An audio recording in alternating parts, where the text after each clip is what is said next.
Right, so I got the van put back together. You know, new front end. Looking pretty sweet. But I knew the water pump was bad, but now it's gotten so bad I have no choice but to do it now, with it being winter and everything. So now I'm gonna work on the water pump. See, it's friggin' pretty cold.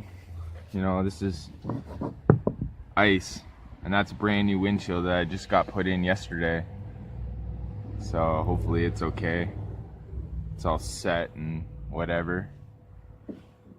So we're gonna tackle this water pump.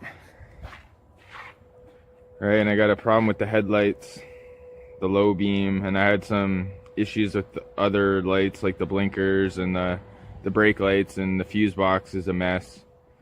So I might have to just bypass the low beam light and just hardwire it right into the van to get it through the safety. The high beams work and they're not very bright. So like the high beams on these old style lights are less bright than the new LED and HID and whatever heck lights they use these days. So I'm gonna get at this. So the first thing I'm gonna do here is I'm going to take off the battery. So it's just a 8mm socket on this particular battery. It's a side post. Just gonna loosen that. Actually, I guess I should take the power off first, because if you have the power on and then you take off the ground and then you touch the vehicle, well, then your battery's still hooked up.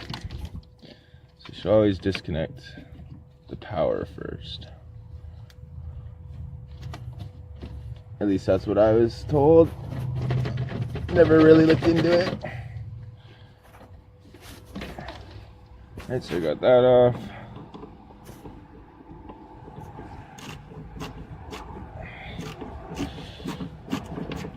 And then there's that. Everything's sticking, the sockets are sticking to the metal because it's so friggin' cold. Right, so we got the battery disconnected. Okay, now the next thing we do is we're gonna take off this coolant tank. So it's a 10 mil. Alright, so I got my 10mm on here now. Ooh. So I'm gonna just, I've already started this. I'm just gonna take this bolt off. Okay. Now this tank should just come right out. See how it pulls out of those slot there, right? And then I can put that way over there. Put the nut, or bolt, I should say, back in. Probably clean that up on my wire wheel. Okay. So now, I guess we can take this air filter off. So we got the battery already disconnected, so it's safe to pull these plugs.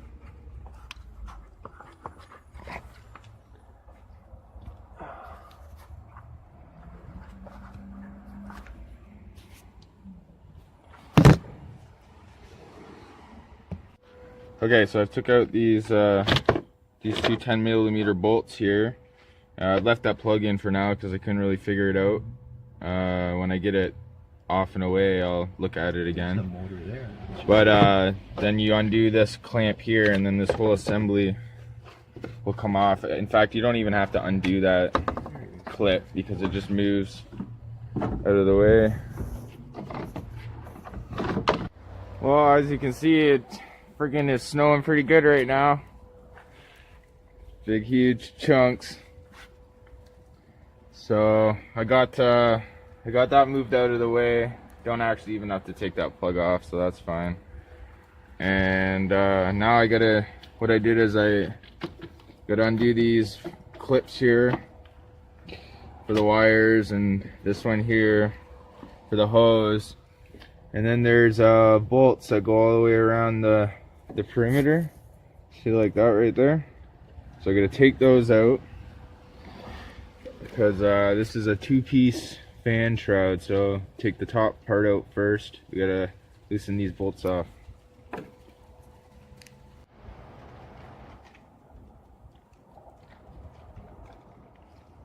Okay, so I'm in this makeshift friggin' shelter I've made, and I've got the shroud out and I've got the fan off. So really there's a special tool you can use where there's two holes. See those two holes? It's like a wrench you'd use for, like, say your angle grinder, but a larger diameter. But what you can do is, if you get a wrench on it that size, I think it was it's fairly big, 48 mil I think. So I got this clutch removal kit. It comes with the right size wrench, but here, actually I'll double check that just to make sure what size that is. Ooh, there goes my light. It's not ideal working conditions in here. Okay, this is getting crazy.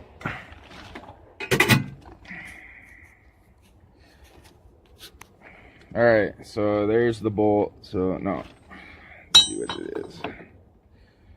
Okay, so a 36 mil size bolt. And what you can do is the fan,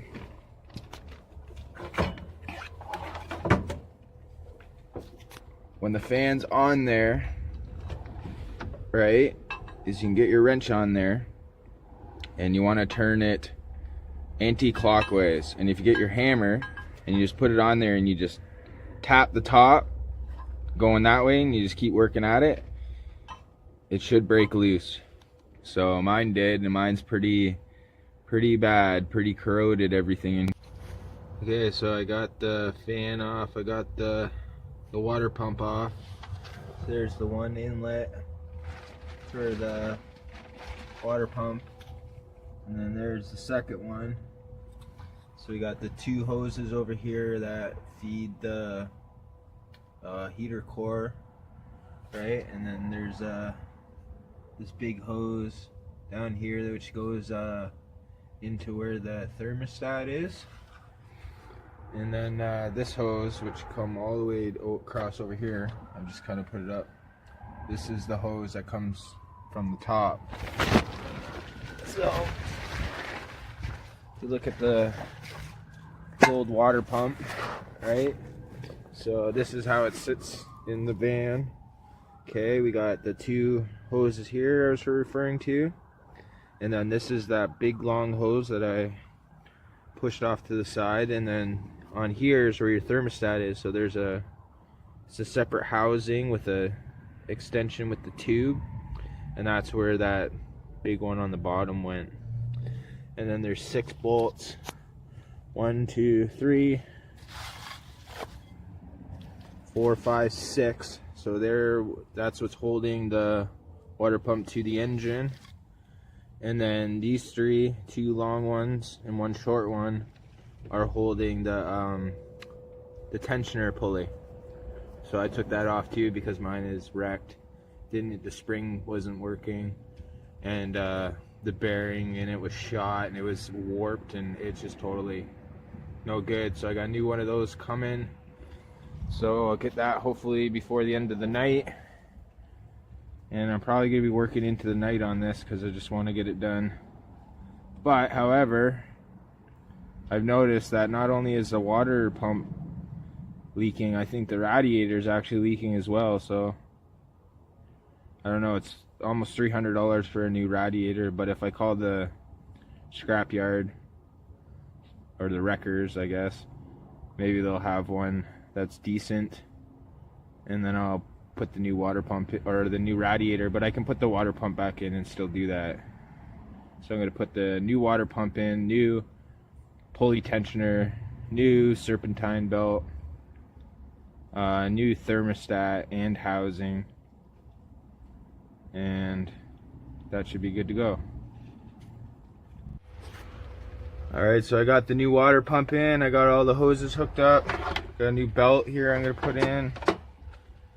Friggin', it's dark, still pretty cold, but it's kind of turned to rain, and now this is all water. So I gotta be careful, but I'm almost done. So I gotta put this belt on, and then the fan, and then the shroud, and then the air filter, or air intake, I guess, and I'm done, and we're good. All right, so I got the van done, just in the nick of time. Oh, almost slipped there. So you got lots of snow, obviously, overnight.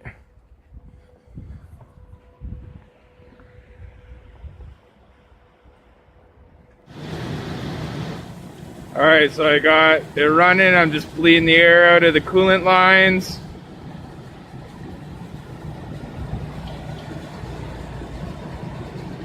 Sounds pretty good, running alright. There's a little bit of hiccup, but because there's quite a bit of air in the lines, but it's going down.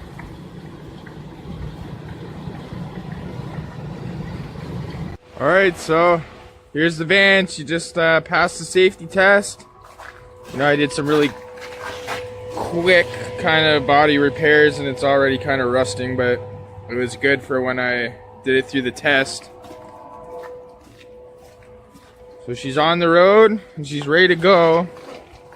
And now I'm gonna work on the inside, doing my conversion. So when springtime comes, I'll redo the body work and go over it again, because obviously pretty bad conditions right now.